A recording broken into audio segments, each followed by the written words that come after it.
एक लड़की नदी के किनारे रेत से खेल रही थी जब उसने गलती से एक छोड़ी हुई बुद्ध प्रतिमा खोद निकाली। दयालु स्वभाव के कारण वह उसे पास के मंदिर ले गई, लेकिन उसी पल से उसमें अचानक यह शक्ति आ गई कि वह जो भी बोले वह सच हो जाता। अंकुरित हो एक मुरझाया हुआ पेड़ उसकी बात सुनते ही तुरंत हरे भरे नए पत्तों से भर गया। फिर उसने बस एक शब्द कहा और देखते ही देखते उसके हाथ में रखा साधारण पत्थर चमकदार सोने में बदल गया।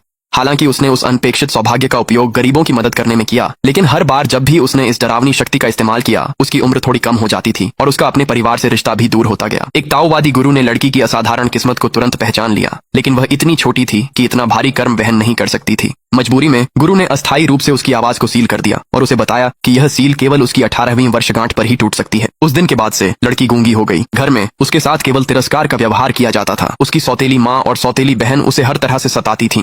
फिर उसके पिता का निधन हो गया और सबने उसी को दोषी ठहराया। उसे मनहूस कहा जिसने अपनी माँ को मारा और अब अपने पिता को भी। पिता के मरने के बाद सौतेली माँ और भी ज्यादा बेरहम हो गई। उसके 18 के होते ही सौतेली माँ ने आखिरी फायदा उठाने के लिए उसकी शादी जोऊ परिवार के अपाहिज से कर दी। लोग कहते थे कि उस आदमी ने 3 पत्नियां मार दी हैं, पर लड़की बेफिक्र थी। उसके लिए यह घर पहले से ही नर्क था। शादी करके बाहर जाना शायद उसे जीने का एक मौका दे सकता था। शादी का दिन जल्दी ही आ गया। सौतेली माँ को डर था कि वह बीच रास्ते में भाग न जाए। अगर तू रास्ते में भागने की कोशिश करेगी तो मैं तेरे बाप की कब्र खोदकर उसकी लाश कुत्तों को खिला दूंगी। ये कहकर उसने लड़की को जोर से धक्का दिया। दुष्ट सौतेली बहन ने भी दिखावे के लिए अनिच्छा जताई, पास आई, लेकिन अंदर ही अंदर सोच रही थी, ऐसे आदमी से शादी कर रही है जो अपनी पत्नियों को मार देता है, शायद ये आज रात भी जिंदा न बचे।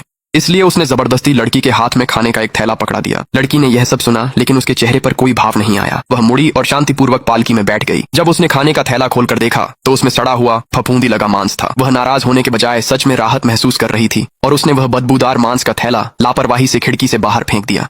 उसने लोगों से सुना था कि आज बीमारियां दूर फेंकने का दिन है। 3 फूल फेंको, एक बीमारी दूर करने के लिए, एक विपत्ति दूर करने के लिए और एक चिंता दूर करने के लिए। कुछ ही देर बाद पालकी जोऊ परिवार के दरवाजे पर रुक गई। हालांकि जोऊ साहब अपने पैरों की वजह से बाहर आकर उसका स्वागत नहीं कर सके, फिर भी उन्होंने अपने चचेरे भाई को पुरुषों के कपड़े पहनाकर दूल्हे की जगह खड़ा किया और रस्म पूरी करवाई। उस थोड़ी सी औपचारिकता ने लड़की को कुछ गरिमा जरूर दी। सारी शादी की रस्में पूरी होने के बाद लड़की को दुल्हन के कमरे की ओर ले जाया गया। रास्ते में उसने देखा कि साइड हॉल में एक ताबूत रखा हुआ है। उसका दिल बैठ गया। उसे लगा कि यह ताबूत उसी के लिए तैयार किया गया है और अचानक डर के मारे उसके हाथ पैर बर्फ जैसे ठंडे हो गए। वह घबराई हुई दुल्हन के कमरे में दाखिल हुई। जब घूंघट उठाया गया और उसने सामने खड़े आदमी को देखा तो वह पूरी तरह से स्तब्ध रह गई। उसने सोचा था कि दूल्हा कोई डरावना सा आदमी होगा, लेकिन दूल्हा तो बेहद हैंडसम निकला।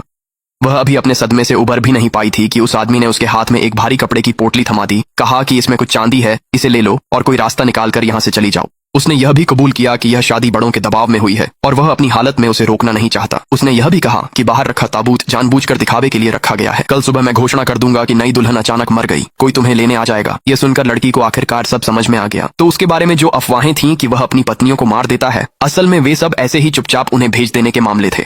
लड़की ने कभी सोचा भी नहीं था कि वह आदमी न सिर्फ सुंदर है बल्कि इतना दयालु भी है। लड़की सिर झुकाए चुपचाप बैठी रही। आदमी ने सोचा कि वह अभी भी रुकना नहीं चाहती और उसे फिर से समझाने ही वाला था कि तभी उसने लड़की के पेट की आवाज सुनी। वह थोड़ी देर रुका, फिर मेज पर रखी प्लेट की ओर इशारा करते हुए बोला, वहां बिस्किट रखे हैं, पहले कुछ खा लो, फिर पैसे लेकर चली जाना। लड़की ने पहली बार बिस्किट देखे थे। उसने एक बिस्किट उठाया और एक कौर लिया। उसकी आंखें तुरंत चमक उठी। तो बिस्किट का स्वाद ऐसा होता है। वह बहुत भूखी थी और खुद को रोक नहीं पाई। जल्दी जल्दी बिस्किट खाने लगी। उसे इतनी ललक से खाते देख आदमी का दिल पिघल गया। उसने दराज से बिस्किट का एक नया डिब्बा निकाला और उसकी ओर बढ़ाते हुए कहा कि वह इसे रास्ते के लिए ले सकती है, लेकिन लड़की ने सिर हिलाया और चांदी से भरा भारी थैला उसकी ओर वापस सरका दिया। आदमी ने सोचा कि शायद उसे लगा कि यह काफी नहीं है और वह समझाने ही वाला था कि लड़की चुपचाप उसके पास आई और धीरे से उसकी ओढ़ी हुई कंबल को खींचा। तभी उसे एहसास हुआ कि लड़की बोल नहीं सकती थी।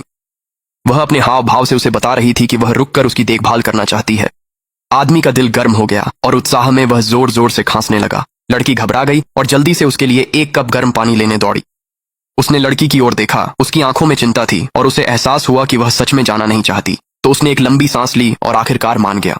उसे आश्वस्त करने के लिए वह सिरहाने के सहारे बैठ गया और गंभीरता से बोला, अगर तुम मेरे साथ रहोगी तो मैं जो छेंग जो, चाहे मेरी टांग टूटी हो, चाहे मैं अपाहिज ही क्यों ना हो जाऊं, फिर भी तुम्हें एक बेफिक्र और बिना किसी शिकायत वाली जिंदगी की गारंटी देता हूं। लड़की का दिल तुरंत गर्मजोशी से भर गया।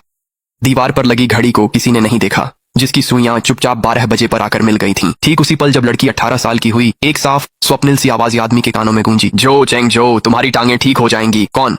किसने ये कहा?